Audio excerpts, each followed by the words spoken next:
Hey everyone, welcome back to my channel. Today's story is one that's going to take you through betrayal, audacity, and a little bit of darkly satisfying justice. Imagine finding out your spouse spent all your savings on someone else. Yeah, that happened to me. And let's just say I made sure he paid for it, literally. Grab a cup of tea because this one is long, messy, and deliciously cathartic.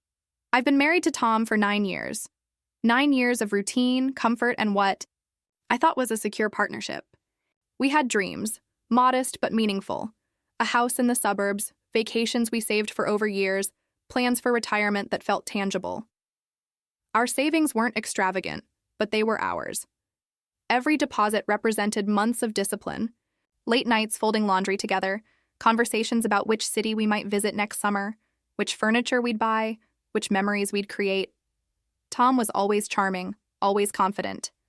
He carried himself as if the world owed him favors. And sometimes in the early days, I believed it did. But over time, subtle cracks started appearing. First, it was the work dinners that mysteriously stretched late into the night. Then, the sudden weekend trips he didn't mention until last minute. His phone became glued to his hand, his email password protected in ways I'd never noticed before. He was changing, and I felt it like a cold draft creeping under a door. First real shock came one Tuesday evening. I logged into our joint bank account to pay a utility bill, and my eyes landed on a massive withdrawal labeled gift purchase. My chest tightened, a red flag. My hands trembled slightly as I tried to act casual when I called Tom. "Hey, did you handle the electric bill?" I asked, my voice steady, calm. He hesitated, just a beat, a microsecond too long before replying, Yeah, I think so." That pause was deafening. For days, I monitored every transaction, comparing statements, screenshots of messages, suspicious charges. And there it was. Expensive dinners, high-end boutiques, hotel bookings. All connected to someone whose name I didn't recognize. Someone he was secretly indulging. The betrayal was not just emotional. It was financial. Every dollar represented stolen dreams, broken trust, and selfishness in physical form. I wanted to explode. I wanted confrontation, yelling, dramatic moments. But instead, I did what any smart woman with 9 years of partnership under her belt would do. I watched. I planned. If he was going to spend our life savings on her, I was going to spend his on a lawyer and ensure he paid, in every sense that mattered. I reached out to a trusted lawyer friend under the guise of a casual consultation.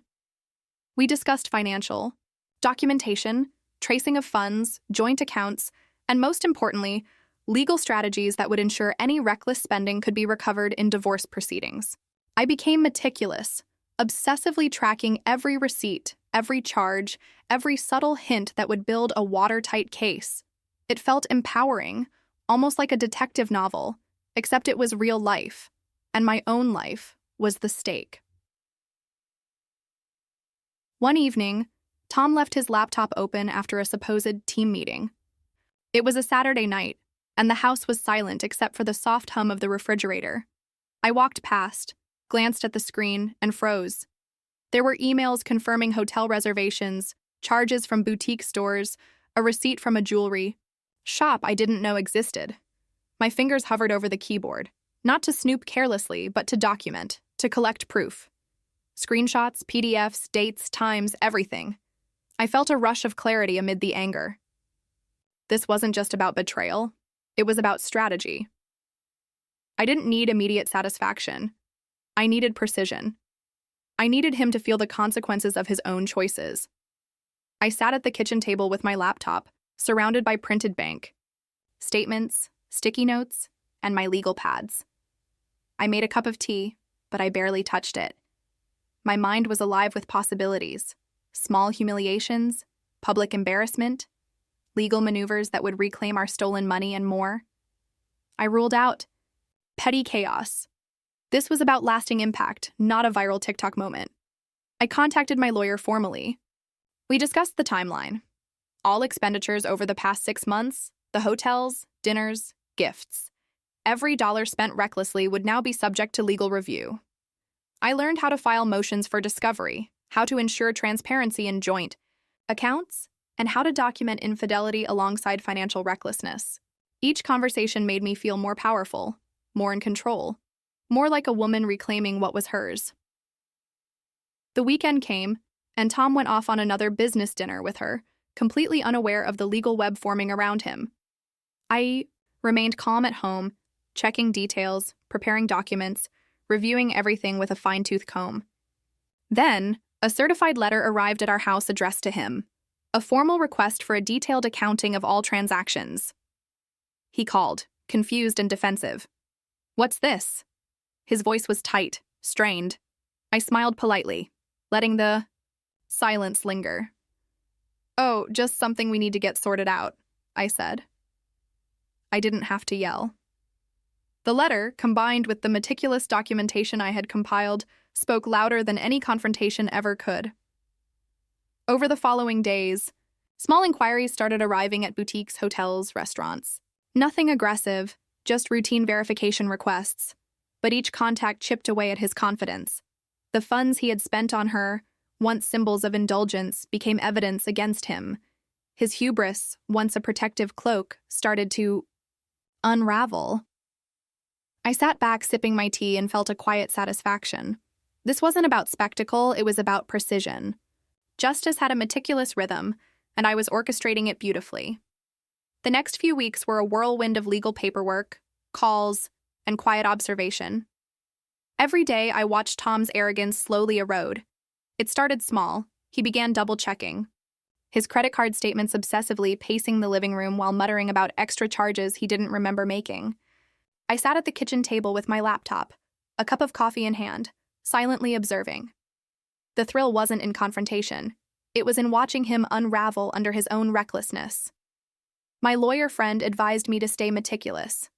We cataloged every transaction he had made on her, every hotel stay, every dinner, every boutique purchase.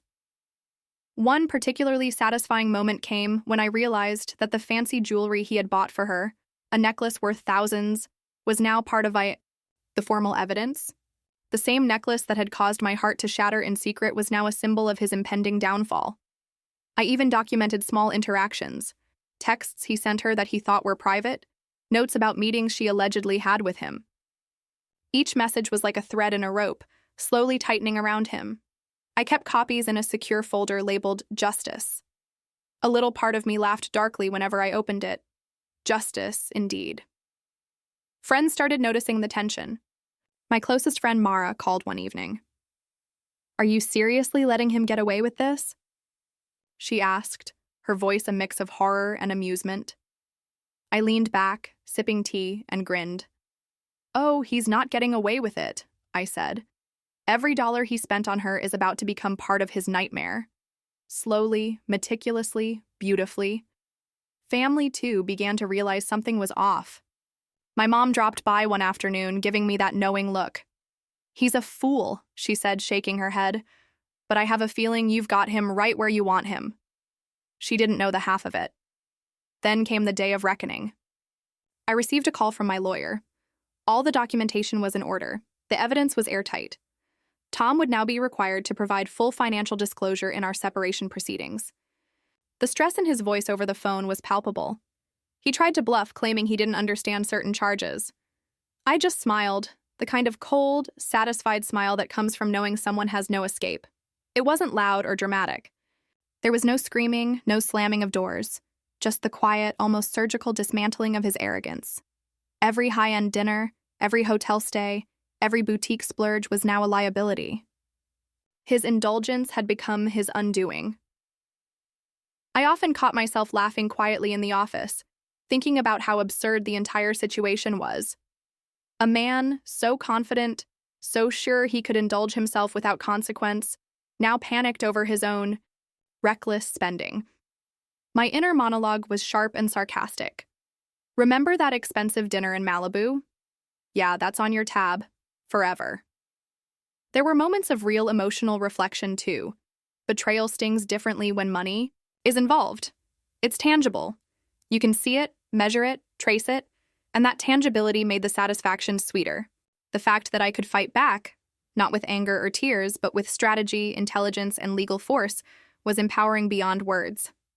Eventually, the separation proceedings concluded. I walked away with a substantial portion of the money he had recklessly spent, plus the assurance that his future financial manipulations would be monitored legally. He lost not only the money he spent on her, but also the illusion of control he thought he held over me. The house felt lighter, freer. My mornings were no longer punctuated by the anxiety of secret spending and whispered phone calls. I could finally breathe, laugh, and even imagine future trips and plans without the shadow of betrayal looming over me. Looking back, the most satisfying part wasn't the money. It was the realization that betrayal, when met with precision, intelligence, and a little dark humor, could be truly poetic. Watching him squirm, feeling the quiet justice of every dollar reclaimed, knowing he had underestimated me, that was priceless. I learned that revenge doesn't always have to be loud. Sometimes it's quiet, calculated, and executed with surgical precision. And when done correctly, it leaves both the betrayed and the betrayer with a sense of clarity, one with power, the other with nothing but regret.